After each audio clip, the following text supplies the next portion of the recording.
What's up, YouTube world? It's your boy J Dub, the #1 commenter on YouTube, and I'm back with another review. Today I will be reviewing Ready to Love Potomac. It hurts me to just say that Potomac because it's not. So forgive me if I keep making that references because your boy J Dub is from the DMV area. So to have nephew Tommy and own just fake this whole production, it bothers me a little bit. But I'm gonna try to get over it. I'm gonna try to, again, as I told the Dub family, I'm gonna put my Cornelia smile on and do these reviews because the fam has spoken. They say we need you out here, we need your review, we need your insight and perspective. So I'm a man of the people, so I gotta do it. Now, before I get into the review, for those who are new to my channel, I do overviews of different reality shows. I don't do every scene or every single detail. As the #1 commenter, I need y'all down in the comments to pick up some points I might have missed. Give me your opinion, because if you're into getting the comments, this is the channel for you, because this is what this channel is about. All about the comments. And the motto of this channel is say what you say. Whatever it is, if it's popular, unpopular, you want to share something, teach something, I need it in those comments. I don't go and say, beg, please subscribe, please like the video. I don't care about none of that. Get down in them comments. I need that. That keeps me going. That's what it's all about to me. So again, we here, and let's just go ahead and get into the review. So it pretty much starts out with the ladies' lounge with Tommy. He's in, and they flash on the screen in Potomac, Maryland. They're not Potomac. They in Washington D.C. But I gotta say something. So as far as the ladies' lounge, this is the first time that all the ladies are meeting Carmen, because she was the new cast member, or the so-called blind date that was introduced in the last episode when she went out with Laverne. So Tommy, he pretty much lets all the women know that, like, hey, they're gonna be 2 new singles, 1 man and 1 woman. They keep on going with that premise that we're introducing blind dates, but all they're doing is adding 2 cast members after they eliminate a person, which is absolutely ridiculous. I mean, I don't know who came up with this concept. I don't know who think this working, but we're gonna continue to move forward. So the people who are actually going on the dates is the kid. She's gonna have a blind date, as well as Paul Bunyan. And if y'all can see, I'm rocking my Paul Bunyan gear. So the kid, she goes on a blind date with a guy named Eric, and Eric lets us know he's a private chef. And to me, I thought, he would have a look that women would want on the show, and I'm thinking like, oh, it might work. It might be a positive thing, get some new blood in here, something that the women like. But more and more, every second that went by on that date with the kid, I started to notice, like, I don't know now. Like, he went to hug the kid. He the same height as the kid. That could be a problem for some. And I noticed when Eric, the more he talked, it came off like a ready to exposure thing. He sat down with the kid, and she was like, oh, I like your chain. And he was like, oh yeah, I'm a chef. This is for the business. This man got a button-up shirt on with a suit jacket, and he's got a chain hanging out. If that ain't ready for exposure, I don't know what is. You see how dumb this look? I don't have a suit jacket on, but I got a button-up shirt with a chain hanging out. I mean, like, let me put this away, because I'm offending myself.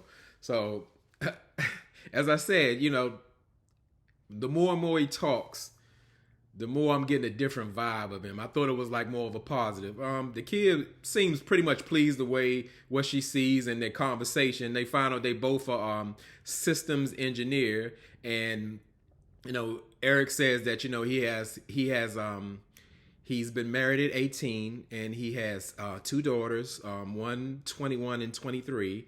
And the kid actually tell him like, well, not only do I'm I'm assistant engineer for NASA. I have a dance studio, and she's like, you look pretty good in tights. And he was like, you would look pretty good in tights, you know. And it's off. It's giving me that thing that wonderful Cornelius vibe, you know. I'm a preacher's kid, and you know my mom and dad are still together, and you know they still like to tickle each other. So I'm like, okay, let me take a breath on that. So I just thought his mannerisms is like super off. It's pretty off. And when I say that, things are questionable. You know, I say what I say on this channel. Some things I hold my tongue, or I don't go too hard or too deep on it. It's just the guys giving me that weird vibe, that questionable vibe. I mean, even they were going about Eric saying he had moved to New York to take care of his uncle with cancer, and Dakia let him know that she was a cancer survivor, and he said, "Oh, you're a cancer survivor? Beautiful." I'm like, I got what he was saying, but couldn't he have chose another word to say? "Oh, I'm glad you survived. I'm so glad you overcame that." But we're gonna move on. So we're going to Clifton. He's going on his date. And Paul Bunyan, he's meeting up with the new cast member, or the blind date, AD. Now, AD is a holistic coach. And I noticed, again, they're not in Potomac. They're still in D.C. There's some vegan cafe in D.C. And, you know, I'm a person of detail. When I saw AD walking, nothing wrong with her appearance, attractive woman, young and old, looking at the same time, of course, that fits the cast. I see why now why they wear heels. Like, she just looked like she was walking on the beach, just feet just flopping, and it just looked flat-footed. It looked weird. I thought that was supposed to be the entrance, like, oh, here come AD. You know, it was off. So, when Paul Bunyan and AD were talking, I kind of thought they had like a little initial attraction going on. It seemed to be engaging, and to me, AP kind of like killed the vibe, because she started telling Clifton like, hey, you look like my brother, and I was just thinking like, maybe she should have kept that to herself. That's what I'm thinking. Even if she thought that a resemblance, I don't know if she really felt that way, that she looked like her brother, or she was like putting a barrier in between them. And why I say I would think she'd be putting a barrier in between them, she's a widow. Her husband passed away about 5 years ago, and she has 2 children. And I kind of get that inkling, like maybe she's not ready to love. You know, people who, let's say, nitpick and self-sabotage. I'll give you a good example. Michael from Married at First Sight. Nitpick and sabotage. So they're going to find something to put a barrier here so you can't get to him. Like, oh, you kind of look like my father a little bit, so, you know, I can't really date you. I can't see you anyway, but okay. We go to a group date. We have Ace, Dakia, Cornbread, Joy, and Eric. They doing like a little painting session where they like switching paintings and all that. And surprisingly, Eric, the new guy, the new blind date that he's integrating into the group, he's mingling with the ladies and all that. And he actually talks with Ace, and we find out something that we already knew, or Ace shares it with that, you know, that she's out of her comfort zone. You can clearly see Ace is not comfortable being in this group setting and dating. I don't know if it's the cameras. I don't know if it's because it's multiple people, but this isn't the show for Ace. And the ladies seemed, you know, a couple of ladies seemed interested in meeting Cousin Cornbread. And I find out more so like he don't have no type of game when he get to mingling. You know, Joy wants to get to know Cornelius, and he's like, he started talking about his dead cat. You know, it's like there's no substance there. There's no game about him. It ain't got to be game, but he don't have like a personality where you could connect to, because he ain't talking about nothing. And that's the same thing Joy said. Like, what am I to do with us initially meeting? He talking about his dead cat named Pimp that was for 14 years. And then Cornbread went into all this spiel in his confession about, you know, we need to respect cats, and the Egyptian people, they worship cats and we need to take it more serious. So I mean that's all he got.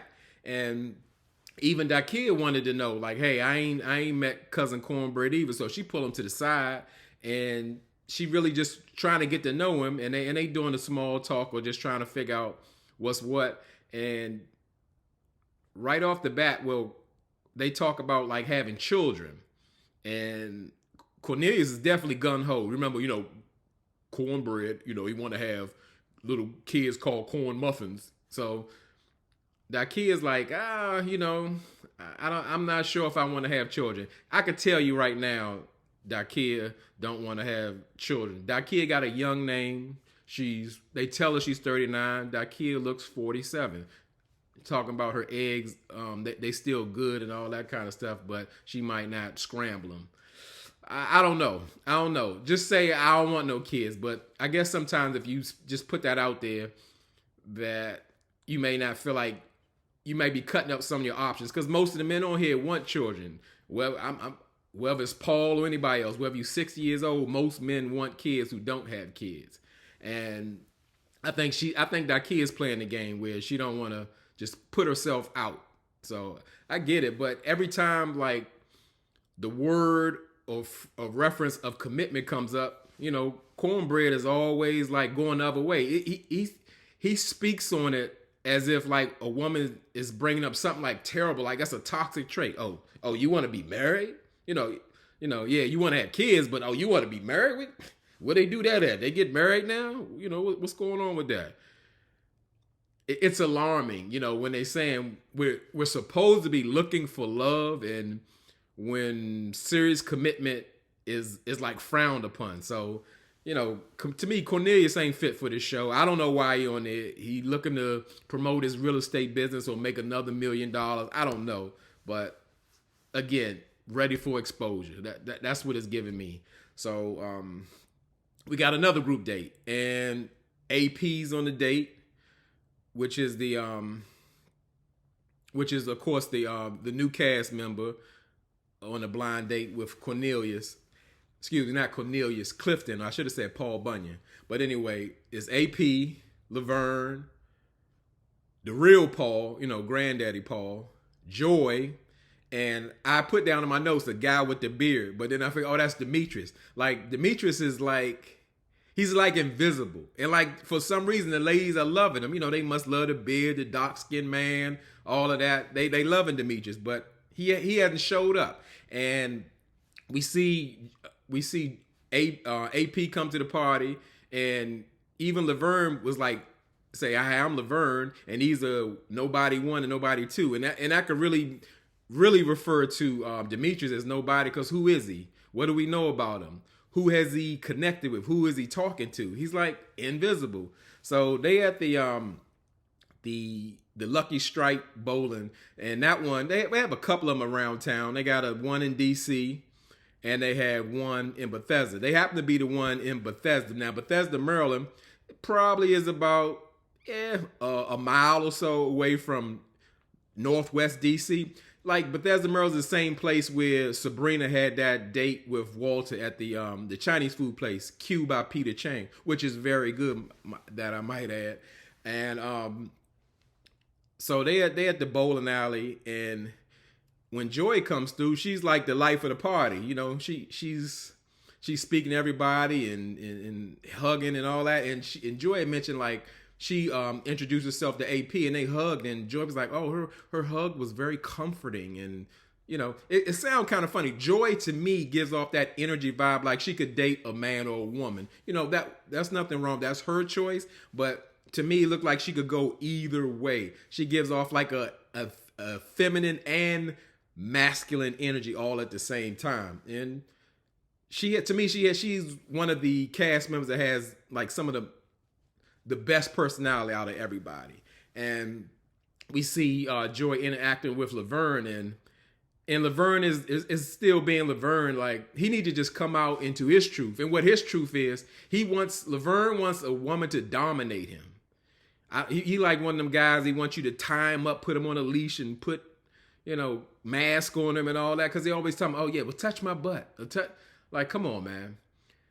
Like you 44 years old and that's your line. You always need a woman to touch it. You're gonna stand up, pull your shirt up, and have a woman squeeze your butt, or you need Joy to squeeze your butt for motivation to bowl. Like the guy's ridiculous, but Laverne is one of the favorites. So I just think he comes off really weird, as a man who needs to be dominated, a man who needs to be checked.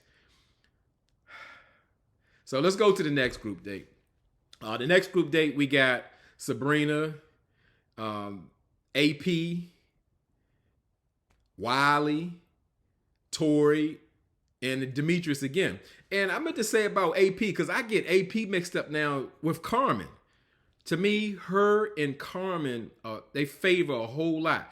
AP is kind of like Slim. She's not as thick as Carmen. But drop down in the comments, tell me what you think about AP and Carmen. Because I was like, oh, so Carmen went on a trip. No. But anyway, the group day is they going on a tour of DC, of course, because they're in DC. They're not in Potomac. Millions of singles in Potomac. No. Potomac don't, all the scenes, they don't have no scenes in Potomac. None. None. You're going to see a bunch of houses and maybe a Starbucks or something like that. But, so they going on a tour of DC, and I recognize that corner that they're sitting on. It's a very monumental corner. It's at 7th and Pennsylvania Avenue Northwest. It's downtown DC. It's normally at that corner where they take a shot of the Capitol building because you can see the Capitol building directly. It's maybe about 3 blocks ahead of you, but it's the best picture of the total Capitol because sometimes people even stand in the middle of the street to take a picture of the Capitol. And yeah, that's an extremely busy intersection, and it's I guess a central location of DC, of the lower part of Northwest. And you could be from there, you could be in Virginia maybe in 5 minutes. That's how close it is. That's what's so unique about the DMV area. Like it's all connected. And as I said, so they're going on a tour of DC, and we see Wiley. Wiley, he's getting with AP. He's talking to her and just trying to find out what's going on with her. I don't know how smooth it is or how it's working because he just first question, yeah. So how old are you? Generally that shouldn't be your warm up question to a woman. Some women have hangups about the age or don't feel comfortable sharing that or whatever. I know they have to find that out to see if they can have families and all of that. But we learned that AP is 42 and Wiley is 32. And she's looking at him real funny. And again, I don't know. I couldn't say. This one I'm going to give her a break because I was like, AP is always finding some way to eliminate someone.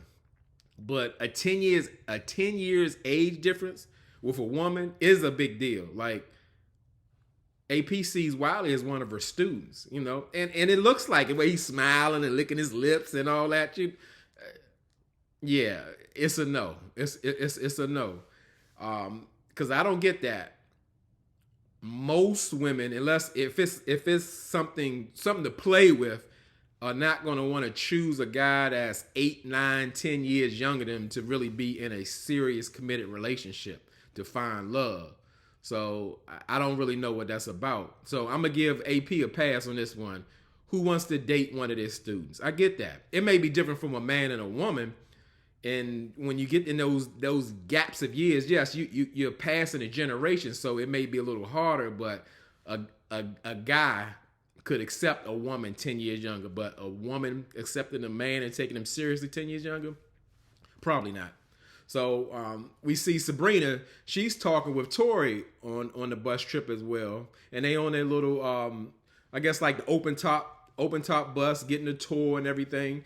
And it's something to see that, just like being from DC, like all the sites that people get to see and they spend their savings just to be here, and we can go there every day. Like, looking at one of the more, I don't even know where the Martin Luther King Memorial is. That's probably one of our newest monuments. When I say newest, maybe in the last 10 years, because these monuments have been around forever. And it's just kind of odd. I just always see that. Like, people are like, ooh, look at that. Ooh, I want to get to the cherry blossoms. And like, We don't want to see no cherry blossoms. They're here every year. And we even have cherry blossoms within certain neighborhoods, not in DC, but in certain neighborhoods. So it's not really a thing.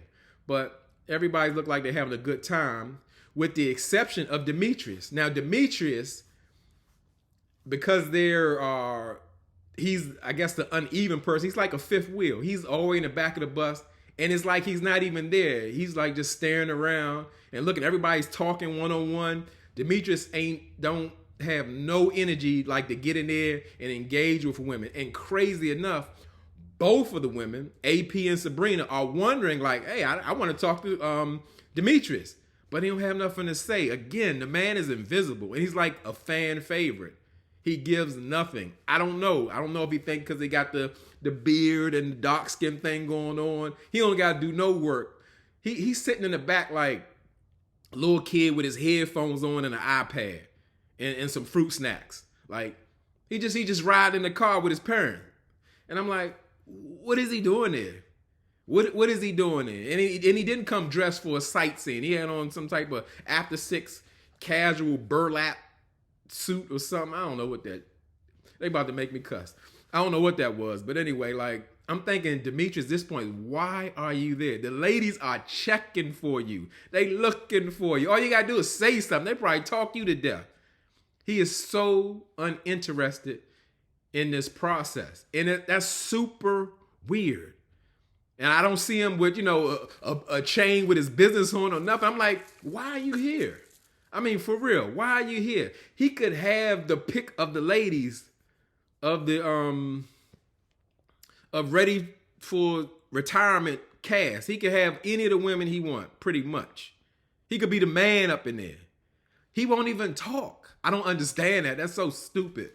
But let's get off the tour of Washington. So finally, Joy, she gets a one-on-one date with Paul Bunyan. She's been waiting on that. They've been dying to get that because they play it cool, but they are each other's top pick.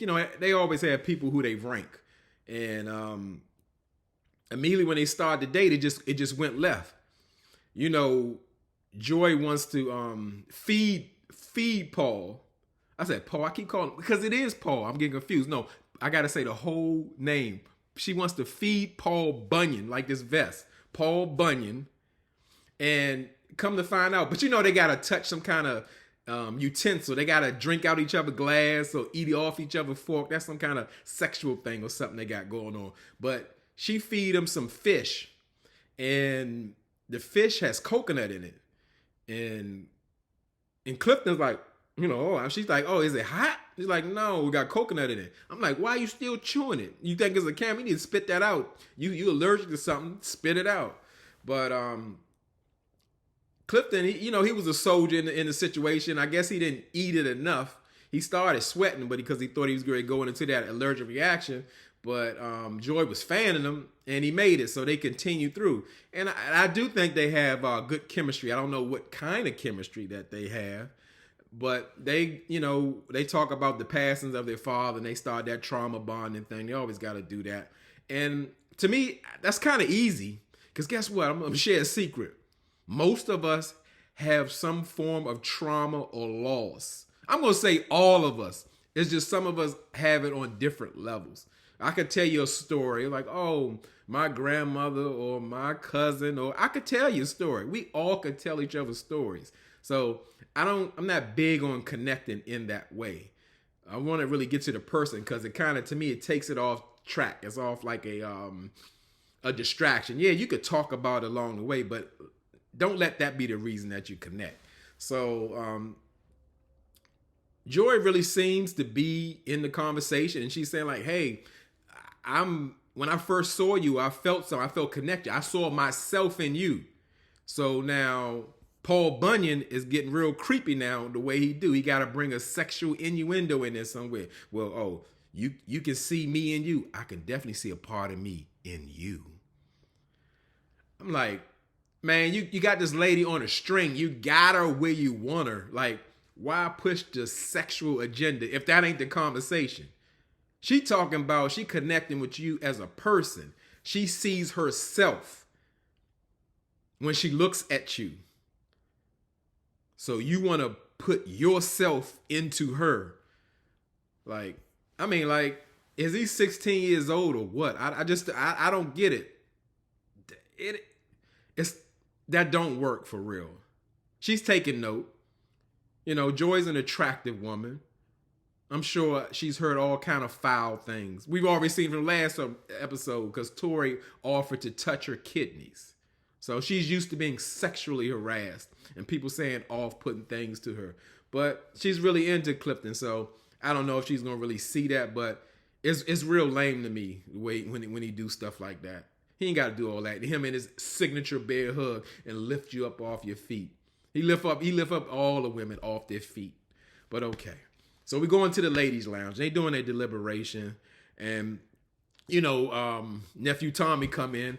And, of course, he got to demonstrate his love language. You know, he needs it.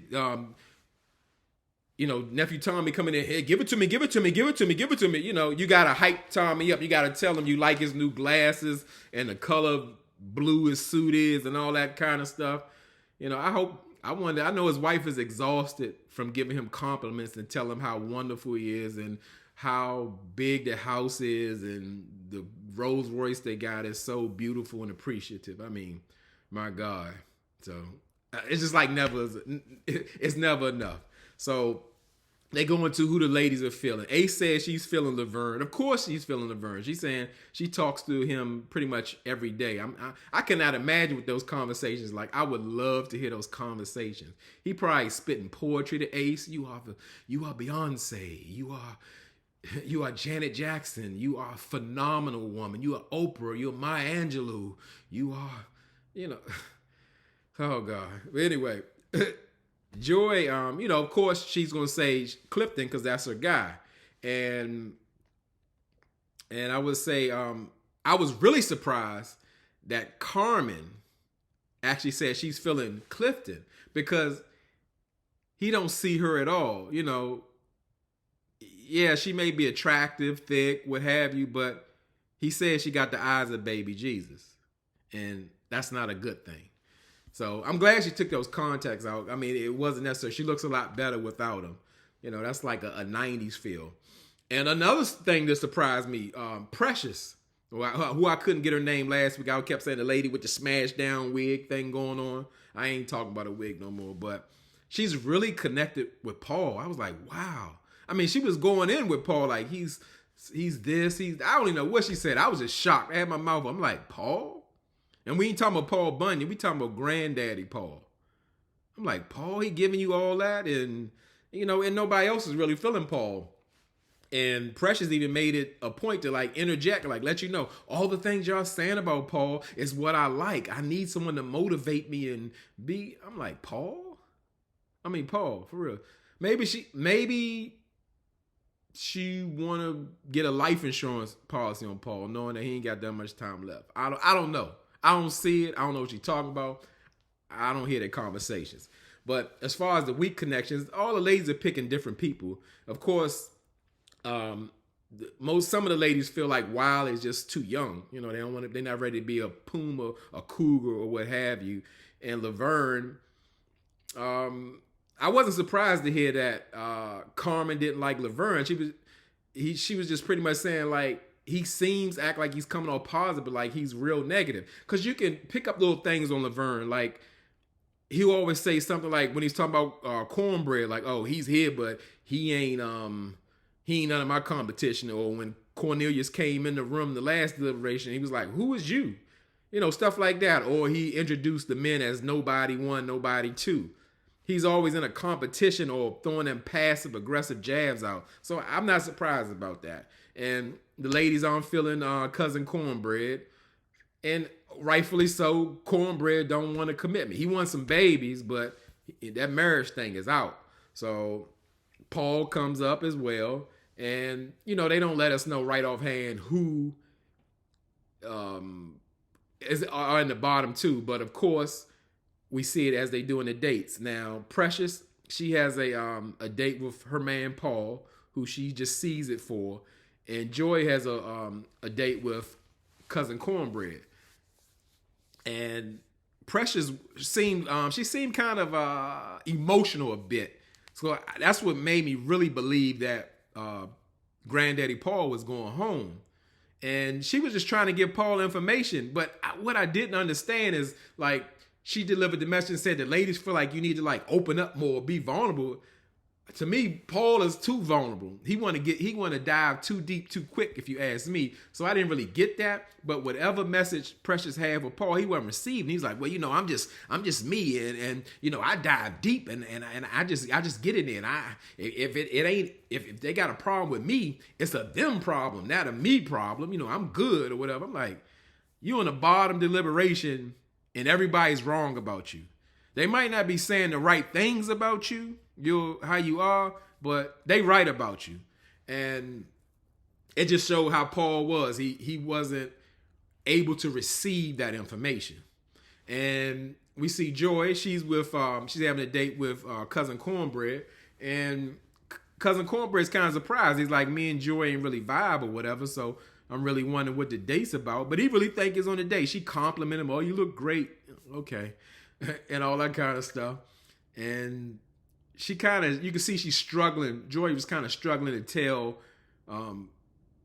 Cornelius something. He's like, yeah, you could just go ahead and say it or whatever. And she's like, well, talk to the ladies, and, they feel like it's a friend vibe with him. He's like,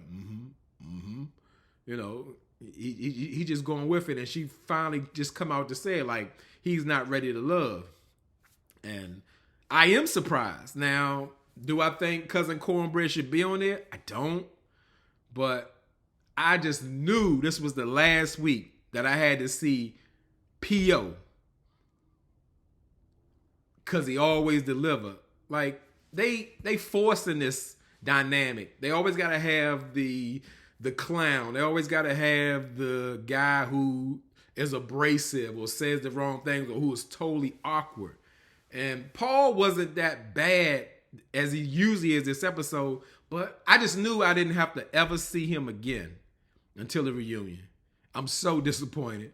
So disappointed. So, I wanted to say what I was going to say. I was saying, P.O.'s gone. No, P.O. stays, even though he didn't receive no type of information from Precious. He wasn't taking it. He fine just the way he is. He said he will step up his game. I don't know what that looks like. They might be open up a dangerous type of situation, because I can't see Paul being more open than he is. We need them to kind of close that up or push that back. So Cousin Cornbread gone. I'm glad too. I wish they'd eliminate both of them. So that's it for the episode. I wasn't pleased. It could have gave me more, but again, it gets kind of funny when you continue to eliminate people, then you bring two new people in, and you call it blind dates.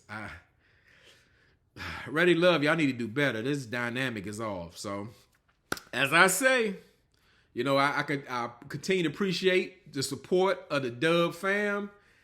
I couldn't do this without you. Y'all could be anywhere in this YouTube world, but you're here with me. I really appreciate it, and I really mean it.